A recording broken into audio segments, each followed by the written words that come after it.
So hello everyone, good afternoon and welcome to this CIPFA Local Government Information Unit event today. I'm going to just hold off a little minute just as people kind of trickle in through the meeting, and then we'll get started because we've got a lot to get through today.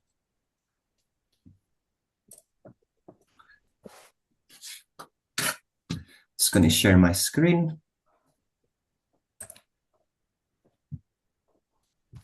Okay, can you see that, John? Yes, I'm getting a nod from John. Okay, good. Okay, good.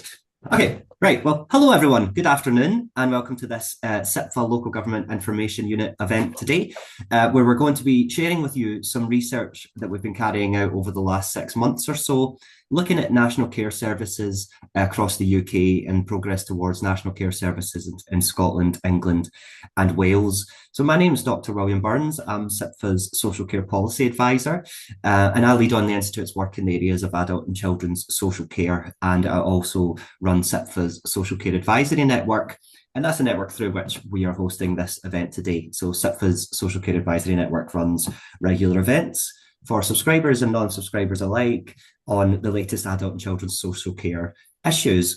And today I'm delighted to be joined by Jon Gleek, who is the Head of Research at the Local Government Information Unit.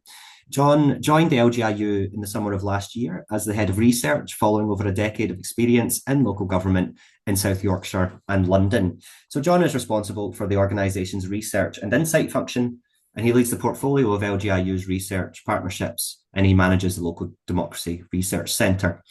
So we're delighted to have Jon, but I do also want to give a shout out to Jon's colleague, Dr. Greg Stride, who was our co-author on this. I think Greg is somewhere in a maternity unit somewhere in England, because I think he's just had his first child today. So we'll give a shout out to Greg as well, and wishing him the best of luck there.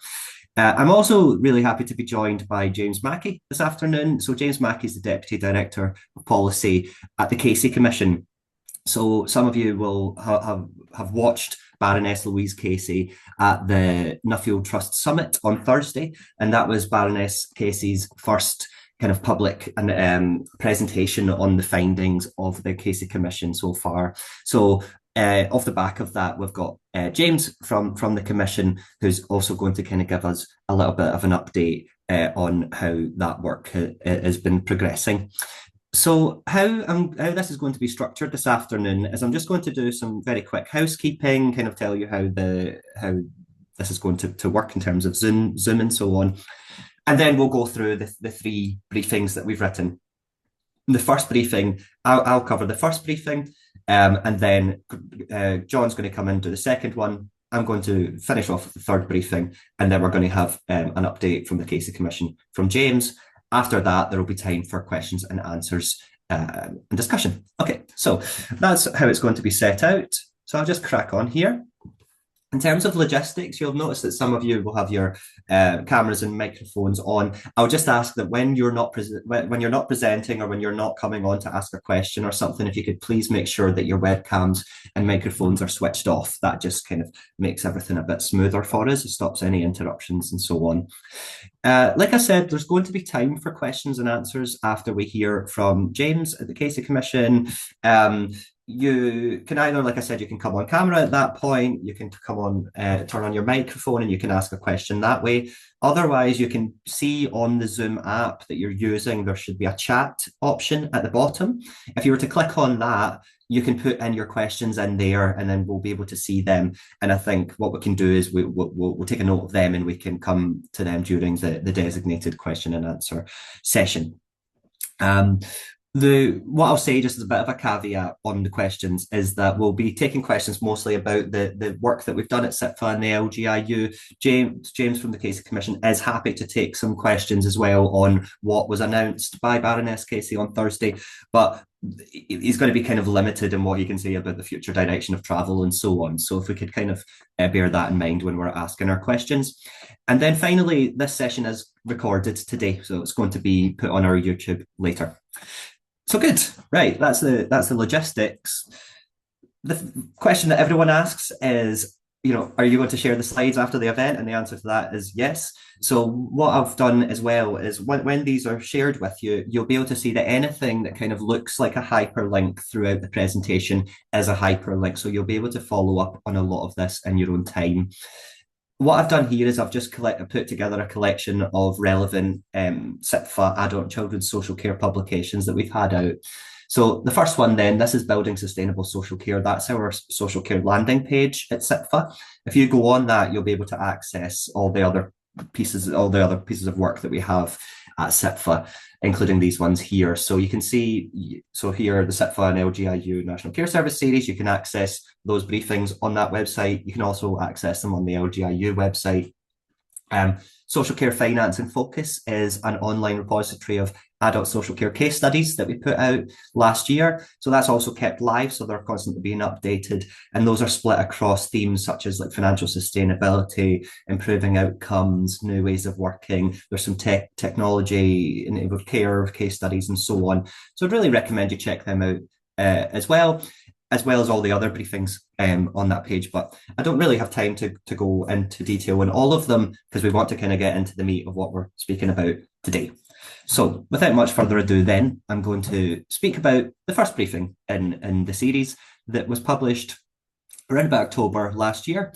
And the idea was that this is kind of the story so far. So basically the three briefings that we've produced have followed a kind of past, present and future structure.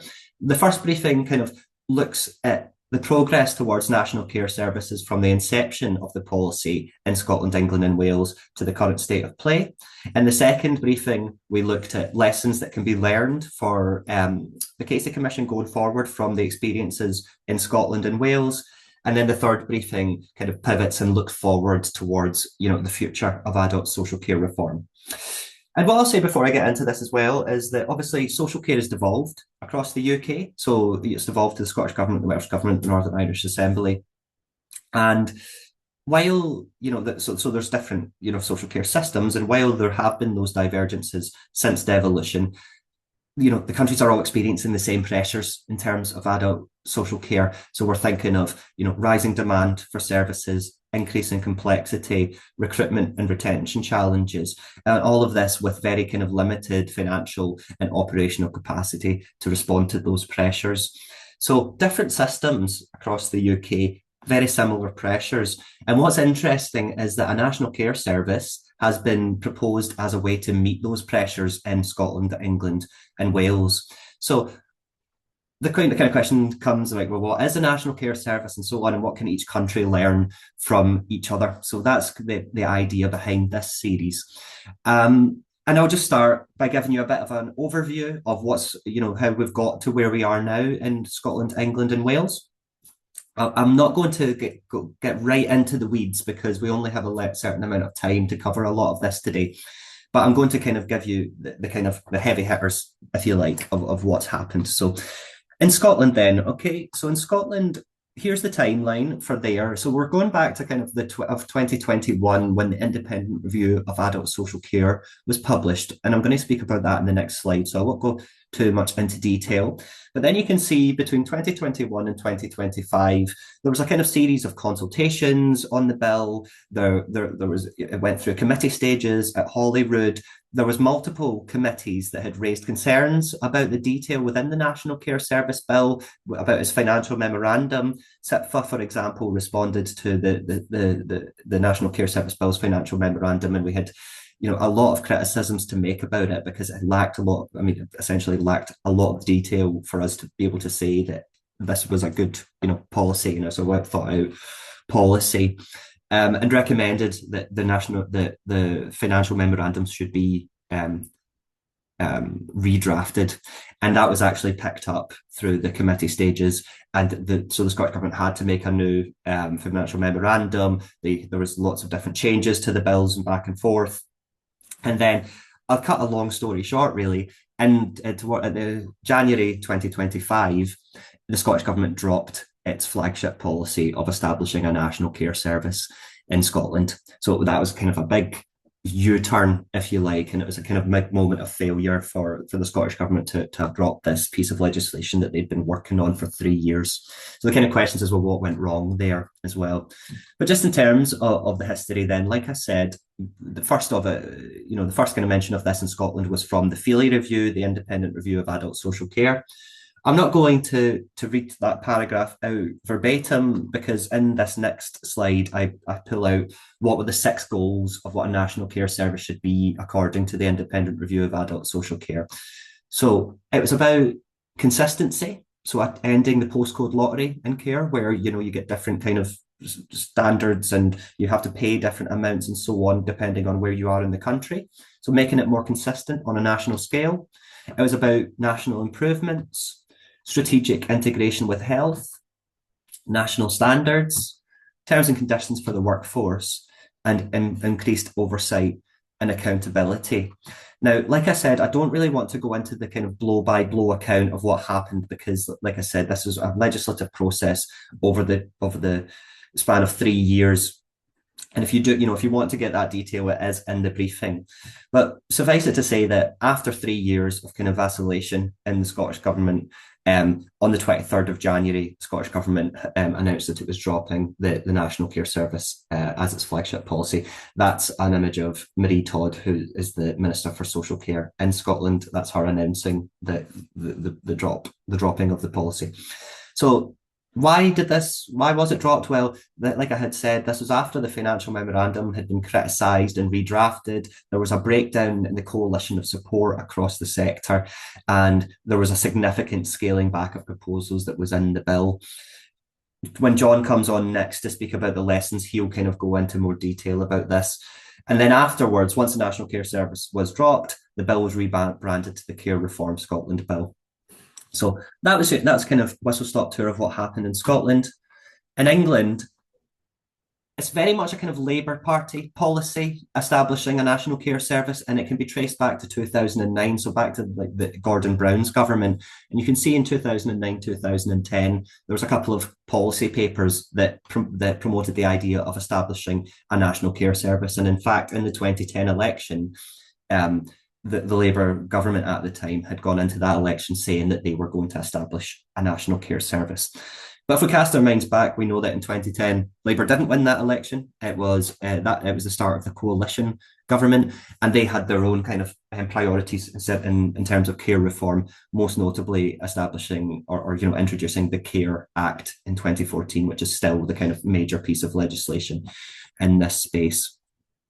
But you can still see it still kind of remained as a Labour idea throughout the years. So in 2019, you had, when Jeremy Corbyn was leader of Labour, that was in their 2019 manifesto. But again, Labour were still in opposition until 2024. In 2023, the Fabian Society were commissioned by the Labour Party to produce this report called Support Guaranteed, which set out how a government could establish a national care service over the period of 10 years. And then in 2024, the Labour manifesto for the general election committed to establishing a national care service, and Labour did win that election, and that led to the Casey Commission being established in early January 2025. Again, these are just some of those policy papers. I won't go into the detail of these, but this is just to kind of show the progression of that thought within the Labour movement. In their manifesto then, the quote from that then was that Labour will undertake a programme of reform to create a national care service underpinned by national standards delivering consistency of care across this country. So again, we're having these ideas of national standards, consistency, and so on. And then they said that they were going to build consensus for the longer term reform needed to create a sustainable national care service. So January 25, Wes Streeting, Secretary of State for Health and Care, comes in and says that the Independent Commission will work to build a national consensus around a new national care service able to meet the needs of older and disabled people into the 21st century. Split into 2 phases. The first phase will report later this year, identifying critical issues in adult social care and setting out recommendations for effective reform. And then the second phase is going to report by 2028. which is where the Casey Commission are going to make longer term recommendations for the transformation of adult social care. And then finally, then before I hand over to Jon about when he can tell us about what are the lessons that we can learn from these series of events. In Wales, then, this is your Welsh timeline, reaches back to 2014 with the introduction of the Social Services and Wellbeing Act, but really kind of got impetus in December 2021 when Welsh Labour and Plaid Cymru entered a cooperation agreement. And part of that cooperation agreement was that there was going to be an expert panel set up to work towards creating a national care service with care free at the point of need. Throughout 2022 and 2023, we had some reports from that expert group, a consultation, and then in December 2023, we learned about a 3-stage implementation plan being agreed. 24, we had the National Office for Care and Support established. And then in May 2024, the cooperation between Labour and Plaid Cymru had ended. However, it still remains the Welsh Government's policy to pursue this model. At least it is for now. Given that we're approaching the elections in the devolved nations. So in terms of the implementation then, so stage 1 was meant to end in 2025, but it's still kind of ongoing. I think when we spoke to the Welsh Government just in the last couple of weeks, I think they're still just approaching the end of this first phase. And that was meant to be characterised by co-production, supporting the workforce, person-centred care, local partnerships, prevention and early intervention, and looking at the role of profit. We still have to get details about what the second stage is going to look like, what the third stage is going to look like. But the idea is that there was going to be learning from each stage that was going to inform the following stage, right? So it's very much a kind of iterative process in Wales. I'm going to pass over to Jon now, but this is just to say that, we seem to have, we've got these 3 countries within the UK who are all adopting this NCS model as a way to reform adult social care. They're at different stages of their journey. In Scotland, it ended in failure, really. In Wales, something seems to be working, given that it remains the government's policy. And England are just at the beginning of their journey with the establishment of the Casey Commission. So that's it from me just now. I'm going to pass over to Jon, and he's going to tell us some of the lessons that we can learn from those experiences that I've just outlined. Over to you, Jon. Yeah, thank you, William. So hi, everyone. I'm Jon Gleek from the LGIU. Great to be able to join so many colleagues on the call today. So yeah, as William said, this particular section, so briefing 2 that we did as part of this research programme specifically focuses on the lessons from different countries sort of up until now. As methodologically for this piece of the research programme, we held roundtables across 3 nations to look at, where are things up to currently, and held that as focus groups in each nation to get sort of learnings from the sector. So I'll start off with Scotland, reflections and learning, if you mind clicking on. So obviously the full report that is available online on both websites goes through all these lessons in detail. So obviously I can only really give just a quick summary in the next few minutes. So I'll chop through these, and hopefully that'll get us into the conversation. So in Scotland, talking about structural reform, reflections is that the Scottish government underestimated the complexity of structural reform. There was a lack of clarity around it, and there was a real failure to take a sort of whole system and place-based approach. So from the roundtable itself, the feedback was that structural reform was seen as a sort of an answer to a complex system, and there was also that the sheer complexity of that system was underestimated. There was also a sort of a view that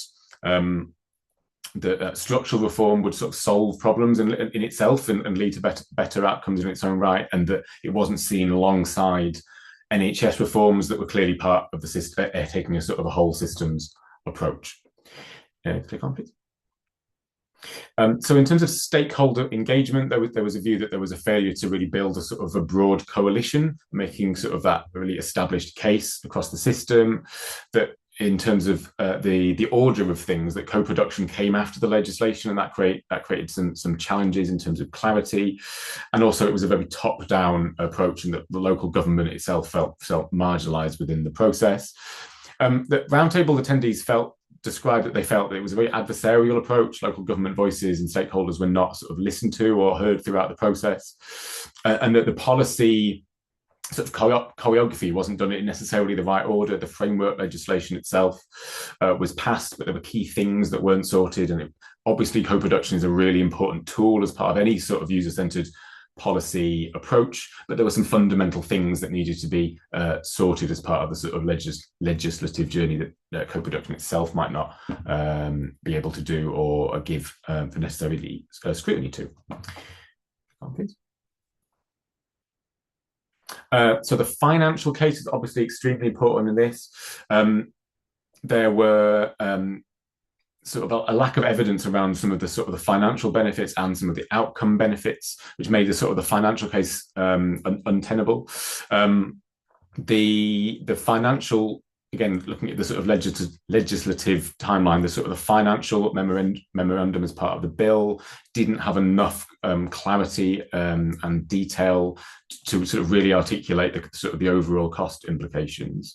And as ever with any structural reform, there was a view that there was a risk that sort of the structural reform diverts resources away from the front line, particularly around sort of really acute pressures. And people from colleagues from the roundtable really wanted to sort of put forward that this was a really challenging time. If you think of the timeline that William just articulated, this was really on top of the back of the pandemic. This was a really pressured time for the system, and people felt that the money could be better spent on sort of really improving existing service provision. Some really important things that remained unresolved throughout the process, which have financial implications. Some really foundational workforce issues, workforce planning, pensions, things like that needed to be considered, as well as with any structural reform, the existing organisations get stuck being unable to make sort of medium and long-term decisions for themselves because of the long-term change that's happening. If you click on, please.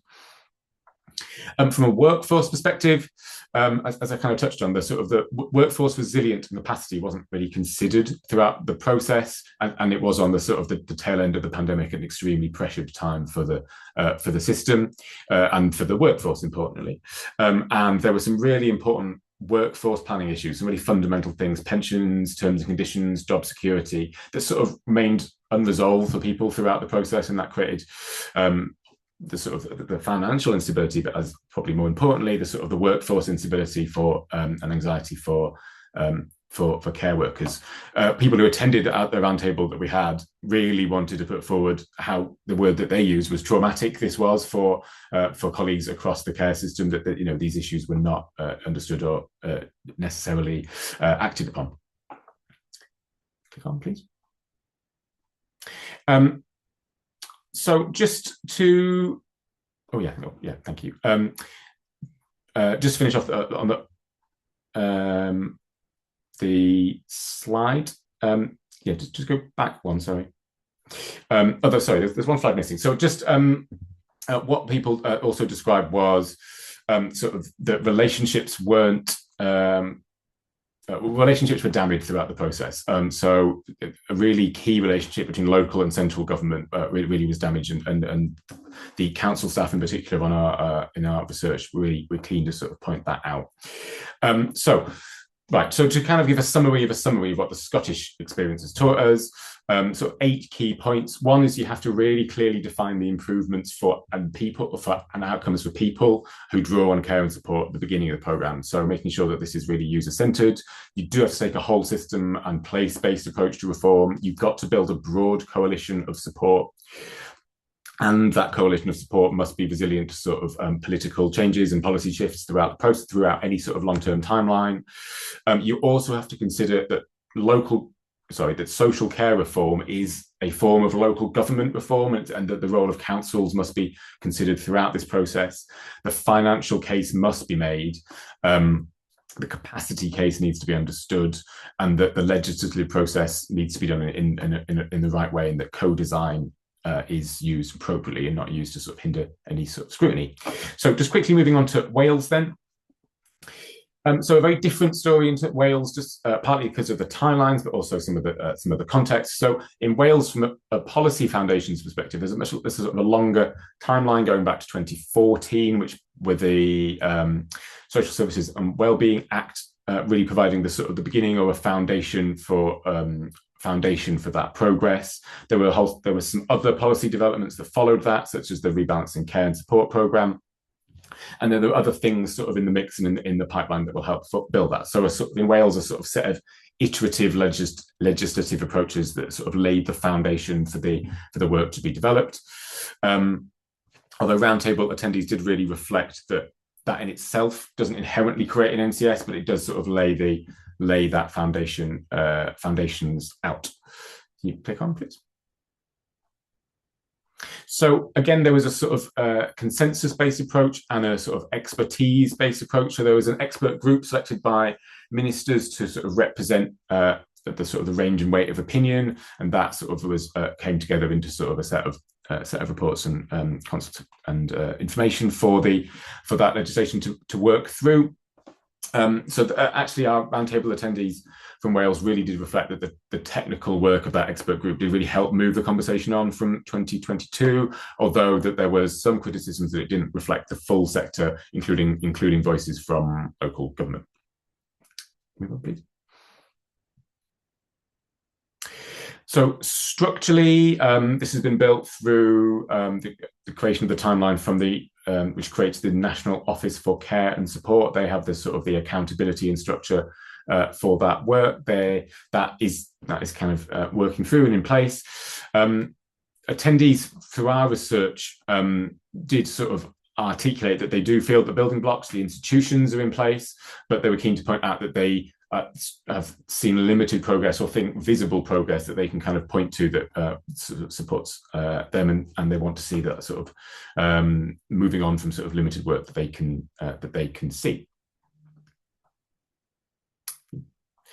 Financially, this was obviously a big sort of sticking point in Scotland. This is still a point in Wales that remains unresolved. There will be, as William set out for the future, a sort of a plan that brings out sort of research into how this may work and could work in terms of Welsh funding models. But I guess our research has shown that this question still remains unresolved. This is and will continue to be a fundamental issue. And of course, finances in social care are still stretched. We still have a very demanded system, and there are still significant costs through the system as those demand pressures continue. So just to quickly wrap up a sort of summary of Wales. So there's kind of 5 key lessons for us. Working towards shared goals and collaboration between central government and key stakeholders is absolutely fundamental. That helps to build that coalition of support, even if there is still some ambiguity throughout the process. An iterative process clearly helps to build that coalition, but it might mean that some of those difficult questions could continue to remain unanswered. So, and that sort of people want to be able to see sort of tangible results coming through.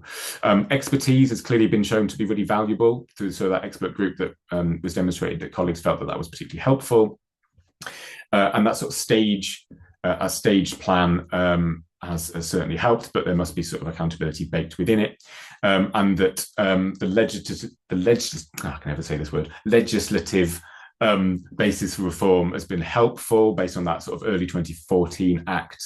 But that's really great to be foundational, but there will still be reforms that need to sort of work their way through the system.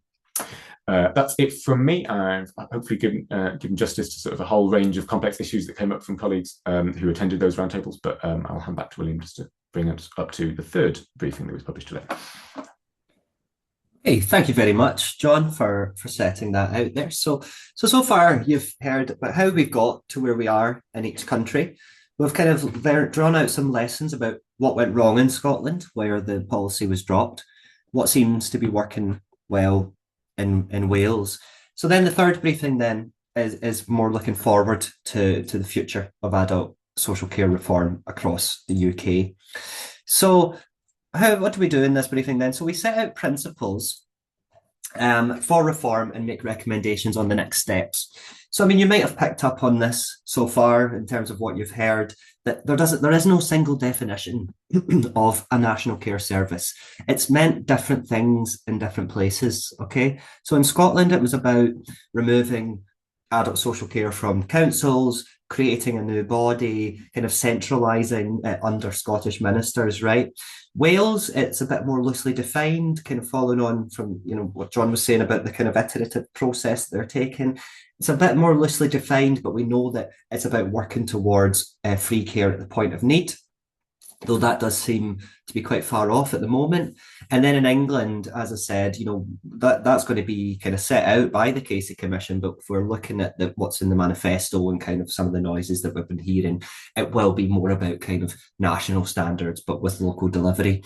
So what this means is there is no such thing, as a kind of unified definition of what a national care service is. Really, it's a bit of a politically convenient catch-all or brand, if you like, for adult social care reform more broadly. So this is why we made the decision in this briefing, rather than to make recommendations about how to establish a national care service when it could mean anything depending on where you are. We decided to kind of pivot and to think about how to achieve adult social care reform on a national scale. I think what else is interesting about this national care service terminology as well is it clearly is meant to kind of evoke a very kind of treasured institution that we have in the UK, the National Health Service, and people's understanding and kind of affection for that institution in the UK. So it kind of, it acts as a very kind of convenient branding that kind of communicates adult social care reform in a way that previous efforts have never been able to quite manage. However, that kind of closeness with the National Health Service can be quite misleading, given that nowhere really in Scotland, England, or Wales is what is being proposed anything like the National Health Service. So I think it's convenient, it's a good brand, if you like, but it does have the risk of kind of creating some confusion with people as well. So that's something to consider. So that's why, like I said, we decided rather than to continue talking about a national care service in this third briefing, it was about, well, how do we achieve effective adult social care reform on a national scale? We speak about what kind of direction of travel each country is going in at the moment, caveating that with the fact that there are going to be elections to the Scottish and Welsh governments in May and across local government in England. So, that direction of travel might change after May, depending on what the election results are in those countries. And then we make recommendations for the next steps in Scotland, England, and Wales. So the principles that we set out are really based on the lessons that we drew out from the Scottish and Welsh experiences that Jon has just gone through there. So if I go through these then, what we need to, if you want to achieve kind of effective adult social care reform, you need to answer the funding question, okay? This is something that's kind of Scotland didn't do at all, and that one of the main reasons it failed was really need to have kind of robust financial and business cases that make the argument for a financially sustainable system that is going to improve people's outcomes. You need to build and maintain consensus. So again, this is something that we've seen in Scotland that the Scottish Government really failed to do, was to kind of get buy-in and momentum through engagement and collaboration with stakeholders from across the system, from local and central government and every other kind of, all the other kind of representative bodies as well with a stake in this. It's important to develop a timeline. So we know that in Wales, it's a bit kind of loosely defined, but at least we kind of know what the stages are, what stage one is going to be, and so on. So you need to kind of have that timeline so that there's, you avoid uncertainty, and there's realistic expectations about delivery capacity. So like Jon was saying, the iterative approach in Wales, where it's kind of a bit more flexible and adaptive, seems to be working more successfully than in Scotland, where they wanted to do this big bang approach where they wanted to do everything everywhere all at once. That kind of spooked people, and it kind of broke down that consensus that you want to you need to be building and maintaining. The next one is about embedding place and whole system thinking. So this is what Jon was saying a moment ago as well. It's about taking a whole system, place-based approach to care reform. So just to underline the point that Jon said, that, adult social care reform is local government reform, and it needs to be viewed through that lens as well. And we also need to understand all the kind of cross-cutting areas that interact with adult social care. You can't just reform adult social care on its own. You need to be able to, you need to be looking at health, you need to be looking at housing, you need to be looking at, leisure, welfare, the whole gamut of services around the individual. So you can't do things in isolation. So it needs to be take that whole system approach. Prioritise prevention. CIPFA's been doing some really excellent work in this space with the Health Foundation over the last couple of years, where we've set out a framework for understanding and quantifying preventative investment, something that's never been done before. So it's really important that when you're pursuing the adult social care reform, that prevention is prioritised to improve people's outcomes over the longer term. You should evidence those improved outcomes. So again, this is something that we heard a lot in Scotland, was that there was this whole big structural reform piece, millions and millions of pounds being spent. However, people weren't. The argument wasn't made about how this was all actually going to improve people's outcomes, how this was going to make social care, higher quality, people's experiences better, people's outcomes better, and so on, which really is kind of the fundamentals of what we should be talking about here. So that's really important as well. And then finally, it's about keeping the workforce central. We all know that adult social care wouldn't be able to function without carers, and I mean paid carers and unpaid carers alike. So it's really important to understand, to understand how carers are going to be supported throughout any kind of piece of reform. In Scotland, again, just on one of the things that we heard there as well was that the uncertainty of all of the reform was kind of making people leave the care system and things like that, which was exacerbating an already kind of challenge in the system. So those were the principles. I'm now just going to kind of zip through the recommendations that we make, because we don't make too many. We do them for Scotland, England and Wales, and for Scotland and Wales, they're organised under finance and governance with two each.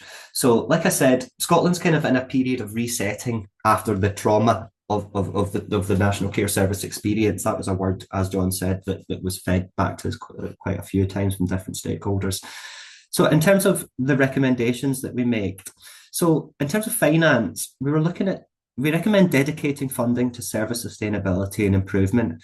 Too much resource, or it's not even too much resources, it's that there is no resource to be doing anything apart from keeping the lights on a lot of the time. It feels like firefighting a lot of the time, and there's no resource to be looking at how do we make services more sustainable, how do we improve.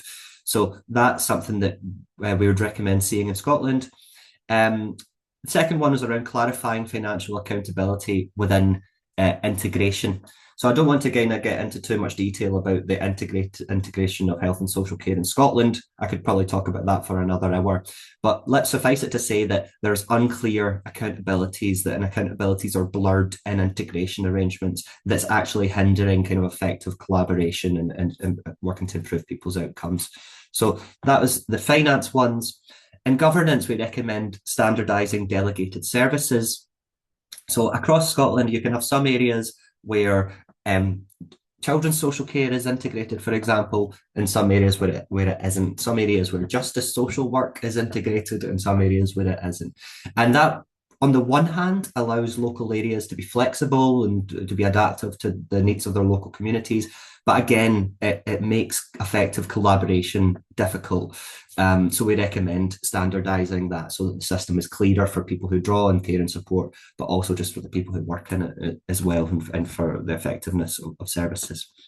The next one then is about reviewing the opportunities to strengthen the scale, collaboration and shared capacity across integrated joint boards. I'm just looking at my time here, and I'm aware that we're wanting to hear from James. So I'm just going to kind of skip over some of these.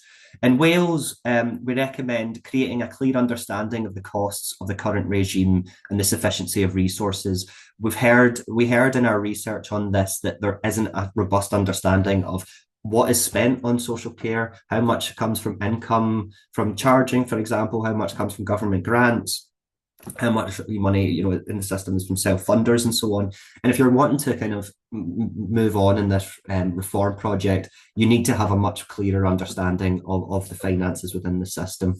And from that, you'll then be able to model options for sustainable funding while prioritising prevention.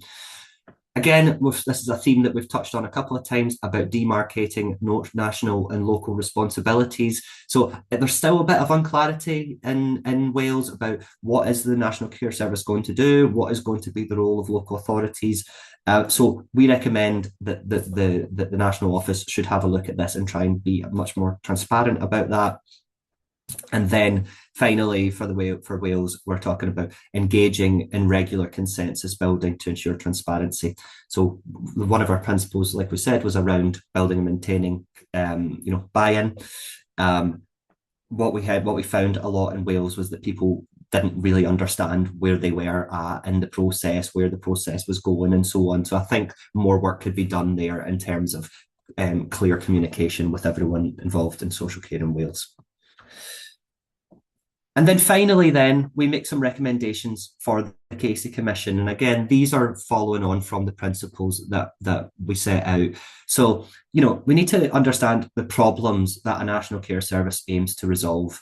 On the flip side as well, if a National Care Service is the answer, which it seems to be, everyone's saying, that's what the direction of travel is. What's the question that the NCS is trying to answer? So we need to understand the problems within the current system. We've had plenty of commissions and so on throughout the years that have done this, but it's really, really important that work is focused on what the NCS is trying to achieve. Answer the funding question. Like I said, who pays, when, what, where? You need to be making the workforce reform central as well. We've seen some good moves in this from the Labour government around kind of sector bargaining and so on. And again, this wider system point, understanding adult social care as part of a wider system around the individual. So again, like I said, we can't reform adult social care on its own. It needs to be thought of in terms of how it relates to health, housing, welfare, and so on, all the other systems that it interacts with. And then we recommend retaining local government responsibility for social care while setting national standards. So like I said, social care is incredibly important to local authorities. They understand their communities best. They have the historic responsibilities for it. They should retain responsibility for delivery, even if, and the role of the national body would be in doing something like setting national standards. So, thank you very much for listening to the overview of the 3 briefings that CIPFA and the LGIU have produced. I'm now very happy to pass over to James Mackie, who is the Deputy Director of Policy at the Casey Commission. And James is going to come on and, off the back of Baroness Casey's update last week, give us an update from the Commission from his perspective. So thank you, James, over to you. Brilliant. Thank you, William. Can you just nod if you're hearing me okay? Good. There's a couple of nods. I shall carry on. But nice to be with you all. I'm James Mackie, Deputy Director for Policy at the Casey Commission, as William has said. Started my career in adult social care in a third sector organisation, a provider organisation, a long time ago now, sadly, longer than I care to admit, and then did a stint in central government, largely in the Ministry of Housing, for 8 years, various different bits of housing policy, which is both good grounding for now working at the Casey Commission, given the centrality of housing, I think, to the care story more broadly. We're a bit over time, so I'll try and be quick. But what I was intending to do is just rattle through what Louise talked about last week in her first sort of set piece speech about the Casey Commission and the social care system in England, and kind of draw out some of those headline messages. I will also point to some of the specific things she called on the Department of Health and Social Care to get on with, which I'm delighted to say they have agreed to. And then at the very end, I'll just kind of emphasize some of those lessons that I think are really relevant for us at the Casey Commission that William and John have drawn out. But going back to last week, there was a bit of a media splash. So some of you hopefully will have sort of seen some of this trailed in various different forms last week. But it was Louise's first real speech as part of the Commission on Social Care. She's done a few bits and bobs since the Commission was announced and started its work formally last May. But they have mainly to date been around her general thinking on public sector reform. So this was the kind of first thing that was specifically about adult social care. It was a big moment for Louise and the Commission team and the many, many people who have helped shape our thinking over the past year or so, to which I can see several names in the participant list today. So thank you, folks. It was a significant moment in terms of setting out really some of that early thinking and just giving a bit of permission now, if you like, for the next stage of our work to talk more pointedly with different folks across the system. We sort of set out in that speech where some of this thinking is heading. The key messages, I'll start with the kind of mega big picture, and then, as I say, we'll go into the detailed things she called for.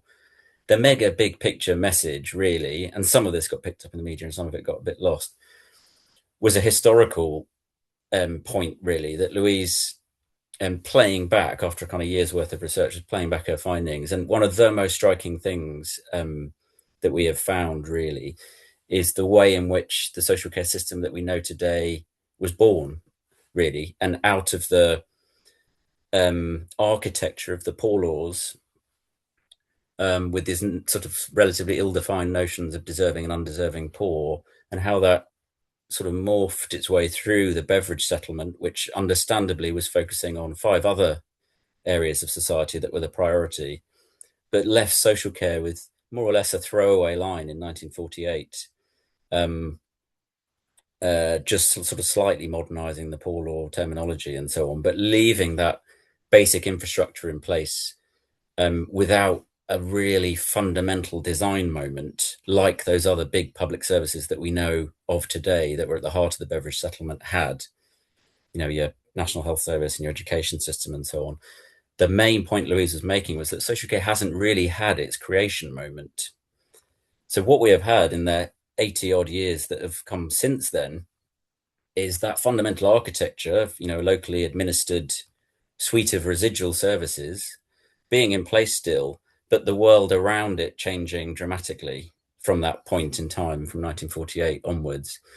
Demographic changes, largely born out of success. We're living longer with different conditions. Our life expectancy has gone up and so on. So the kind of nature of our care needs is dramatically different from that time in 1948. But also the services that shape our social care system have changed as well. The National Health Service has changed dramatically. In 1948, it had a far greater role in terms of geriatric wards and things like that. We've seen, again, hugely positive societal changes that have changed the role of the NHS. We don't stick old people in loads of wards for months and months on end. We don't have people as locked up in institutions as much as we used to, albeit still way too many. But the care and the community reforms have changed the nature of what we conceive of from that health service. But have we really reckoned with what that actually means for the social care system? Now, Louise didn't say it's nonetheless been a completely neglected area. Quite the opposite. She drew out the fact that many, many people have looked at the social care system during that time, and I think she cited us as number 23 in the last 20 years in terms of reports and reviews looking at the social care system. So anything but neglected. But her point, I think, really was that many of those efforts to look at that social care system have not, by design or otherwise, looked at the fundamental sort of architecture of the system, the birth of it, the creation moment. And we find ourselves in a place today where, speaking bluntly, you probably wouldn't design it how it is at the moment. She talked very passionately about the impact, the sort of lack of design moments and the lack of conscious evolution of the system. What that has meant for the customer group, who find themselves too often with a sense of being alone, battling with the system or having to kind of navigate it, to navigate through all that complexity themselves. At the end of the speech were some very kind of pointed calls out. So some things Louise wanted to see implemented straight away, or certainly grappled with by the Department of Health and Social Care. They're slightly atypical for a social care report. I'll very quickly draw them out. The first was about safeguarding, so calling for a national safeguarding body to oversee the safeguarding system, to define what should be escalated from the local areas into the national infrastructure, and then essentially that whole system responsibility for learning from those local levels. So a bit of a nod to William and Jon's points there about the central architecture and infrastructure you need to be able to take a more whole system responsibility. And why not start with safeguarding, really, if we're talking about abuses and so on? Why not start at that sharp end? The second area was around dementia. So it was a call for a kind of more forward-leaning posture on clinical trials for some of the disease-modifying treatments.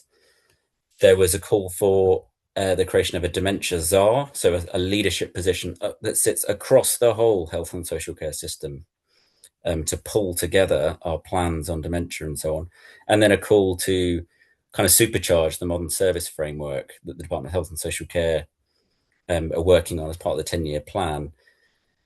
Those, I think, in combination spoke to a whole system issue, which is the perennial challenge of health and social care integration. I think Louise was using dementia as a kind of exemplar of something that sits right in that often uncomfortable divide, the apex between the health and social care system. And actually, when you talk about the condition, its prevalence, the leading cause of mortality in the UK, well, actually, let's galvanize the system behind that and think, how do we bring about more interesting conversations about health and social care integration via that medium? And then the final one was around motor neuron disease, which was very consciously chosen as something that is somewhat in the public consciousness already, thanks to the kind of public profile of some of the sports people in particular that have had that condition. And the ask here was for people who are diagnosed with motor neuron disease to essentially receive a fast-track passport to kind of better and more quickly bring together the various different health and social care services that are required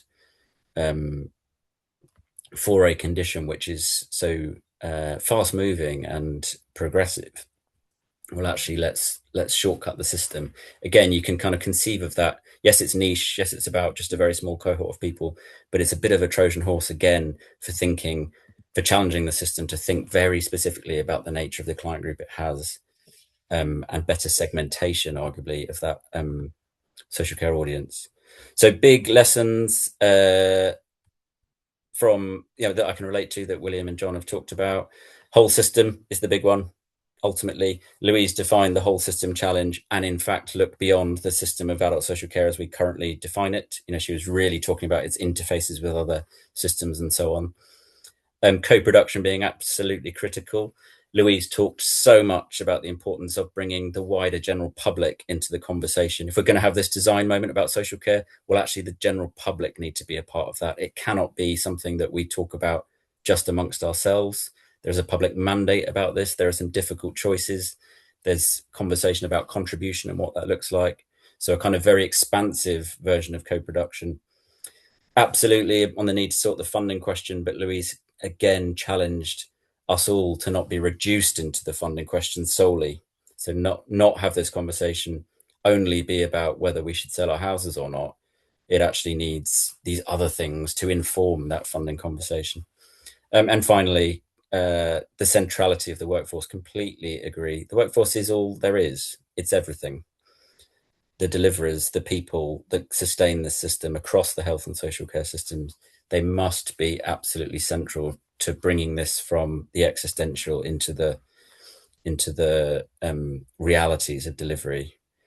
I'm going to stop because I'm really conscious of the time. Sorry, William, but I'll hand back to you, and hopefully we've got time for some questions.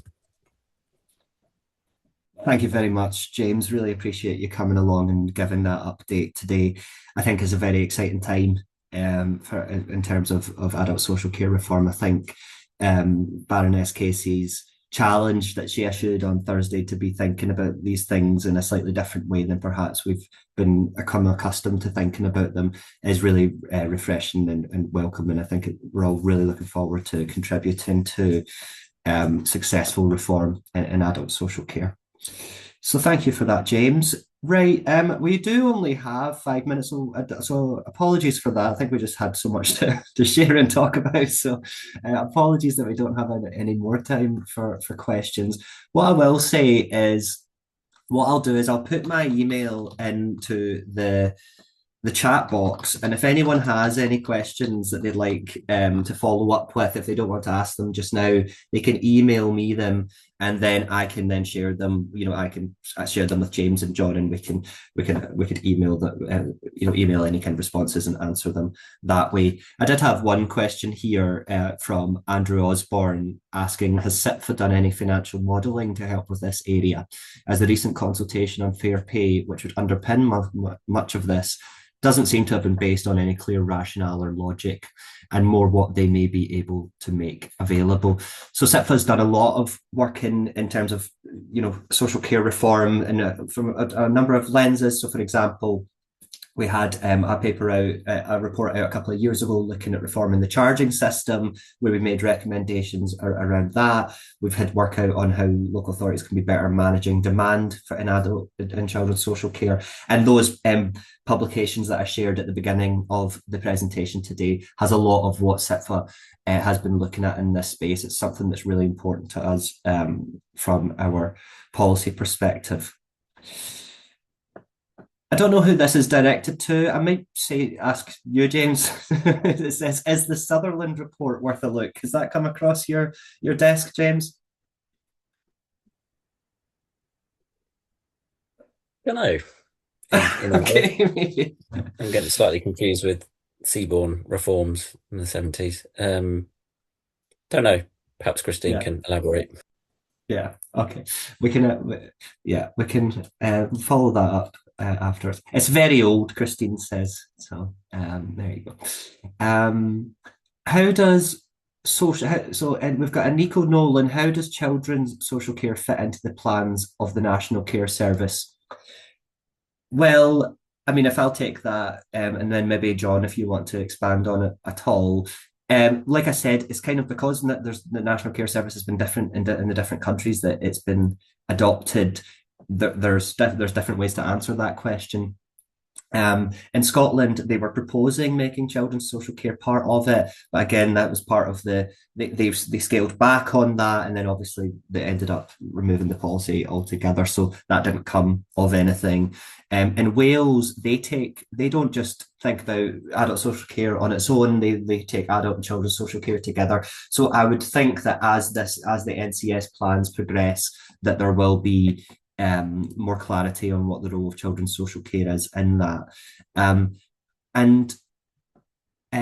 I don't think that the Casey Commission will be thinking about children's social care. James, we've got to see your finger there. We're not thinking about it in the sense of it being part of our kind of terms of reference and the focus of our work, but you cannot look at adult social care without understanding the children's social care system. So, for example, a lot of our work on safeguarding to date has been very much about understanding the children's social care system and what it means to be 17 years old and 364 days, and then that tipping point into becoming an adult and what that means in terms of the transitions and so on.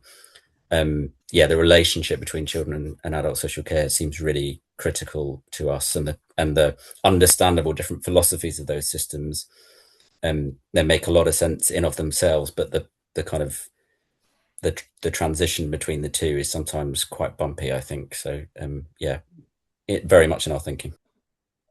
Just to chip in on that, it's very timely. So last week, in fact, literally this time last week, we published our English local government finance research. We do every year the state of local government finance in England. The Scottish one was published in January this year. But just a particular statistic that stood out for me from the English one was we asked senior sector colleagues with a finance brief what their single greatest pressure is now and what their single greatest pressure is for the next 5 years. So the single greatest pressure now for local authorities is children's social care and SEND, but the single greatest pressure that colleagues will be seeing in 5 years' time, that's significantly overtaken by adult social care. I mean, some of that will be demographic because the increased demand in children's social care will quite literally and SEND will literally, people will be older and some of them will transition into adult services. But I guess that kind of brings it back to that fundamental point around this is a local government reform conversation as well. So yeah, the two were on colleagues' minds as a sort of duo. Thank you for that, John. Okay, right. Well, thank you very much, everyone. I'm afraid we've ran out of time. Before I let you go, I just wanted to point to a couple of events that we have coming up in the next couple of months that will be relevant to you. You'll have seen that there was the SEND white paper a couple of weeks ago proposing, the much awaited paper proposing how the government is going to reform the SEND system in England. And CIPFA is going to be doing an event on that on the 30th of March. We're also going to be running a very popular course that we run, Introduction to Adult Social Care and Children's Services, run over 2 afternoons. That's very good for people who, maybe if you've got new colleagues, it's also good for elected members or people who just like a refresh. We go through everything from the key legislation to the current pressures to future directions of reform. So we'd really recommend that. And then, John, do you want to say something about the Global Executive Panel that's the LGIU are running? Yeah, so it's a follow-on from this session, but we will be doing a session later in the year in June, which will kind of bring a more sort of international perspective to some of these issues. So hopefully looking forward to it. If any of you will be interested in that, great to see you on that session too. Excellent. So all that's left to say is thank you to John, thank you to James, and thank you to everyone for attending today. I hope that you found it as interesting as I have. And like I said, if you've got any other questions that you'd like us to follow up on, you can just reach out directly and I'll make sure that we respond to you. Other than that, hope you have a nice rest of your day and see you next time. Goodbye.